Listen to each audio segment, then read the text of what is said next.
Se confirma el fracaso militar de Putin, y es que el avance ruso se desploma. 4 años de guerra para esto, mientras el Kremlin sigue intentando vender la imagen de una ofensiva imparable. Los últimos datos procedentes del frente muestran una realidad muy diferente.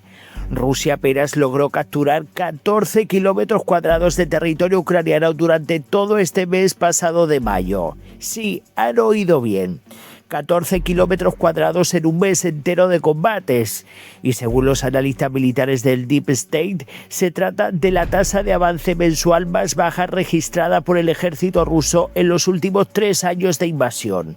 Un dato que pone en cuestión la narrativa triunfalista que Moscú lleva años intentando construir, porque conviene recordar una cosa. La invasión lanzada por Putin en febrero del 2022 pretendía doblegar a Ucrania rápidamente y colocar al país bajo la influencia del Kremlin.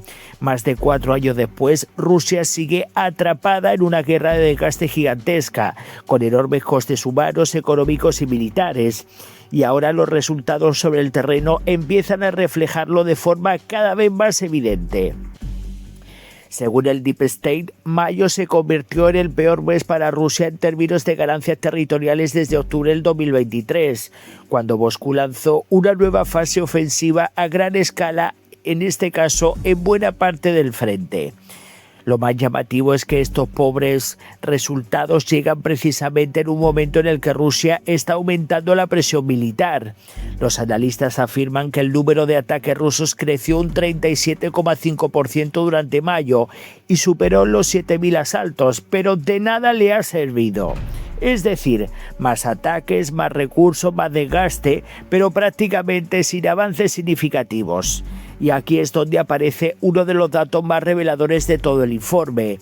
Deep State considera que mayo podría haber sido el primer mes desde la contraofensiva ucraniana del 2023 en el que el balance neto de territorio terminó siendo negativo para Rusia. Van para atrás. En otras palabras, aunque las fuerzas rusas lograron ocupar algunas posiciones, Ucrania también recuperó terreno en determinados sectores, reduciendo o incluso anulando parte de esas ganancias. Eso explica por qué cada vez resulta más difícil para Moscú mostrar éxitos claros en el campo de batalla, y las descripciones que llegan desde el frente son especialmente reveladoras. Según los analistas, las tropas rusas continúan lanzando pequeños grupos de asalto, en ocasiones formados por apenas 1 o 2 soldados, pero la respuesta ucraniana está mejorando. Los operadores de drones, la artillería y las unidades de defensa reaccionan con mayor rapidez, dificultando enormemente que las fuerzas rusas puedan consolidar posiciones o acumular efectivos cerca de las líneas ucranianas. De hecho, el propio informe señala que las infiltraciones continúan, pero que cada vez resulta más complicado para los soldados rusos establecer cabezas de puente o incluso mantener posiciones avanzadas durante mucho tiempo. Y eso representa un problema estratégico importante para el Kremlin, porque una guerra de desgaste solo tiene sentido si los sacrificios producen resultados, cosa que no se está produciendo para Rusia.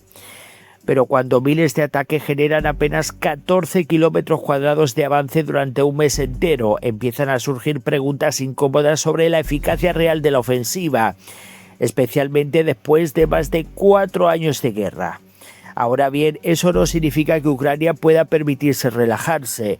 Deep State advierte que la situación sigue siendo complicada en algunos sectores, especialmente cerca de Konstantinivka, en la región de Donetsk. Allí la presión rusa continúa siendo intensa y las perspectivas siguen siendo difíciles para los defensores ucranianos. Sin embargo, incluso en medio de esas dificultades, Kiev está mostrando señales de adaptación. Los analistas destacan cambios recientes dentro de la estructura militar ucraniana, incluyendo nuevos mandos y reorganizaciones que, según afirman, están mejorando la capacidad de respuesta de las fuerzas de defensa. Y algunos de esos cambios ya empiezan a reflejarse sobre el terreno.